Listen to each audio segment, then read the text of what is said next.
Welcome back to another episode of Mr. Mixer. Long time no see. I have missed you dearly. I know it's been a few weeks since I've uploaded. I'm looking forward to getting some more content out. Today,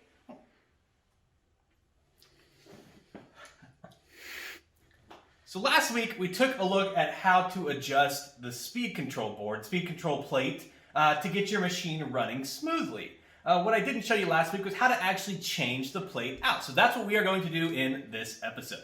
But first, I'm sure you noticed a few things are different about the shop since we last saw each other. See this beautiful table here? This is the handiwork of me, Jake.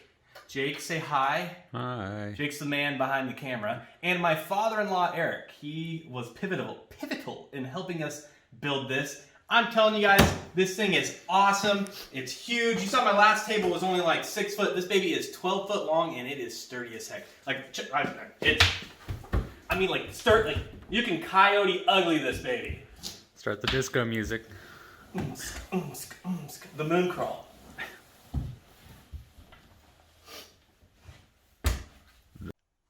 Alright, before we get into the mixer, one more little segue. I just heard the oven go off. I want to go inside. Let's see what's on the menu. Let's say hi to Mrs. Mixer and Mixer Jr. Or MJ, as I like to call him. I don't call him that. What's on the menu tonight? Yes, Kroger brand pizza. Delicious. Now I know you're probably all thinking, oh, Mr. Mixer, he seems like a pinky up kind of guy, a real connoisseur of sorts.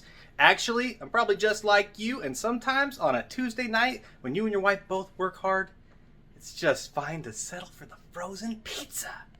Oh, let's see what Mrs. Mixer and Mixer Jr. are up to. What's up, babe? Eating dinner. Chowing down on some pizza. Is it delicious? Mm-hmm. Is eating pizza your favorite sport? Mm-hmm. Oh, I know it is, babe. I know it is. Let's see what the little guy's up to. Hey, buddy. Hi, Mr. Finn. Hello. Say hi to all your fans. They watch for you, not me. So before we get back to the action, let me tell you a story about how I almost died this week. Like, quite literally died. You think Cinnamon Challenge was crazy? Wait until you hear this. So I went and did some work for a customer, worked on her machine, and as a way to say thank you, she gave me these things called cocoa balls, right? And I'm just like, all right, cool. Let's just show you a little picture here. This is what they look like. Me, thinking that it was just like a ball of chocolate, took a big old nomp. Look at that. That is all cocoa powder in there. This is a reenactment. I thought I was going to die, quite literally. Near-death experience aside, I am excited to drop this into some milk and make some cocoa.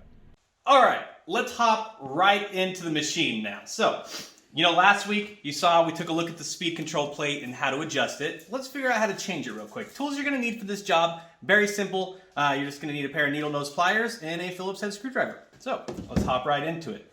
Now the first thing that we're going to want to do is to remove the back cap. You guys, if you've seen some of my videos, you know, very, very easy. Just a Phillips head, we give it a few turns here. And this just kind of pops out and then lifts up. And now that is removed. Now we have access to the speed control plate right here. I better make sure it's unplugged before I shock myself. Oh, no, I'm just kidding, it is unplugged. Now that we have access to the speed control plate, the first thing we're going to want to do is remove these clips on the side. There should be 4, and they go in order. It'll be red, red, white, red, white, blue, black, white, black. So let's go ahead and get those taken off. Literally all it is, a needle nose pliers. We're just going to take that clip, and you might have to wiggle it a little bit, but they'll pop right off. Some of them are a little more stubborn than others, but don't be afraid to pull on it a little bit.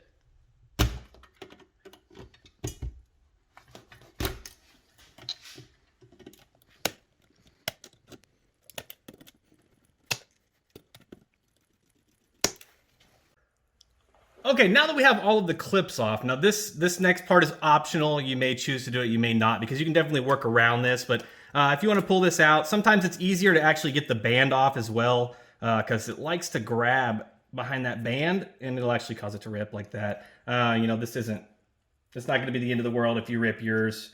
In fact, this is my machine, so I'm just going to go ahead and just get it out of the way. If you do rip it, you want another one, they are replaceable. Alrighty, now the next step is a pivotal step. Otherwise, you will pay the price and you will have to take the entire machine apart. So, Okay, now that you have your gasket removed, or whether you chose to leave it, whatever. Anyways, what you're gonna need is you're gonna need a towel of some kind. And let me tell you why, because I have accidentally let this spring go before, and you literally have to take the whole machine apart to get to it. It's kind of a pain, especially if you're just wanting to do a little maintenance on this board here. So, what we're gonna do, we're gonna notice there's a spring right here. It hooks right here into this little channel here, and it holds tension on this board, right? Okay, you see that? This spring with your pliers, you're gonna wanna pull it off. It just pulls straight out. You see it's got a little hook on it, right? And you're gonna wanna take that and you're gonna wanna put it through your towel. Make sure that it grabs onto the towel, because you don't want it jumping in there on you. And then once the towel's on there, it's stuck to the towel. You have access to it anytime you want it now. Okay, now that we have the spring removed, we can actually start to work to remove the board itself. So what we're gonna do is, you can tell there's two nuts up here, and we're gonna loosen those, right? You don't have to get them real loose.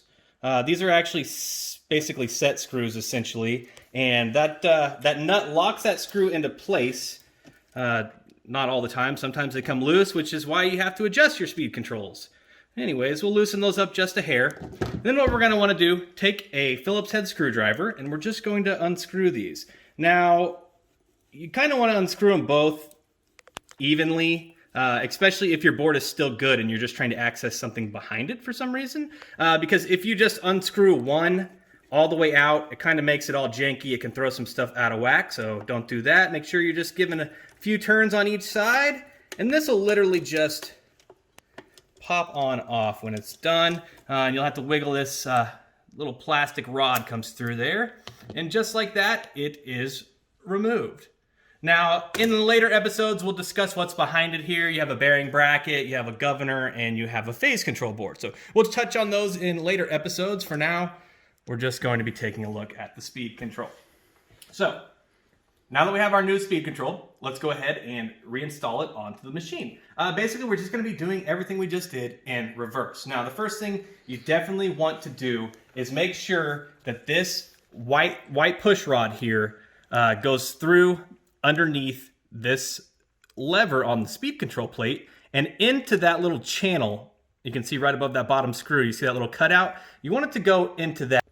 All right, let's get a close-up of this going in. See, you want it to go under that rod, and you're just gonna lift it up and push it right on through, just like that. When you're finished with it, it'll just be peeking out the front of the plate there. Now that we have the rod through, we're gonna go ahead and just tighten these screws back down. And like I said, you're gonna wanna do a little bit on each side to keep it kind of even. Very, very easy stuff here.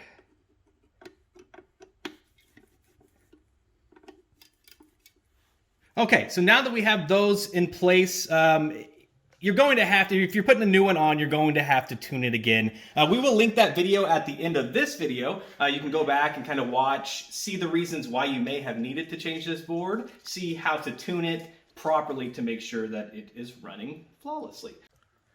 All right, now it's time to find that spring again. Now be very careful here. You're gonna wanna make sure you got a real good grip on it. Otherwise, it will suck right back up into the machine. So there we go, we're back in place. You see, it's just a little hook. It just hooks right into that little channel right there. You can keep rolling. All right, now it's time to put our clips back into place. Now, as I discussed earlier, I'll say it one more time just as a reminder. It goes red, red, white, red, white. And you can see this one has red, white. If you're uncertain and you don't believe me, you can just read the board here. There are some really small letters. There's RD for red, RW for red, white, and WH for white.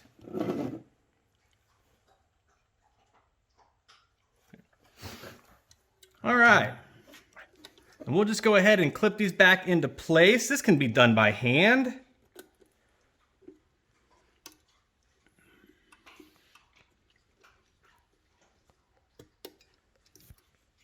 And then on the opposite side, it is blue, black, white, black. And it is going to be the same on all of these tilt head machines. Any machine that has a board like this, it's going to be the same wiring scheme. Oop, come on, baby. Are you too good for your home? All right, she is in place. Okay, you can go ahead and... Alrighty, now that we have the speed control plate changed, like I said, you are going to have to adjust it, so we'll link those videos at the end, but let's just test it. Let's see if we get some power here.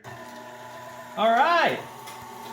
And I'll show you an example, right? Okay, so I just placed it on. I have not tuned this yet. This is what you're going to be dealing with. This is why you will have to tune it. Watch. So we're going to go up through the speeds here, and I think we're going to get to about 6, and then we're going to not have 8 or 10 at all. Okay, let's check it out. So we're going to start. We're going to go stir. We got stir. 2, 4, 6. We did pick up on 8. It's looking like there's no differentiation between 8 and 10. And you can definitely tell down here, speed 2 sounds a little clunky. A tune will definitely clear some of that noise up. And we'll showcase our new bench here. Is it table? I'll hop up there and you can get real, like this thing is sturdy, guys. You can get real coyote ugly on this sucker and I'll start crawling across it or something. I would like to see that. Get I your think ass it'd be up there. hilarious. By the way, this has all been behind the scenes. What? You've been recording this whole time? 45 seconds. Oh, okay. So, how's my hair? Have a look. Need a You little touch-up? look like Mr. Mixer. Nope, All right, cool. you're good. Alright, cool. Welcome back to another episode of Mr. Mixer. Long time no see. It's been a few weeks since I've been on YouTube. I've missed you all dearly. And I am so happy to be back. And I'm really going to try and focus on getting some more videos out here for you guys.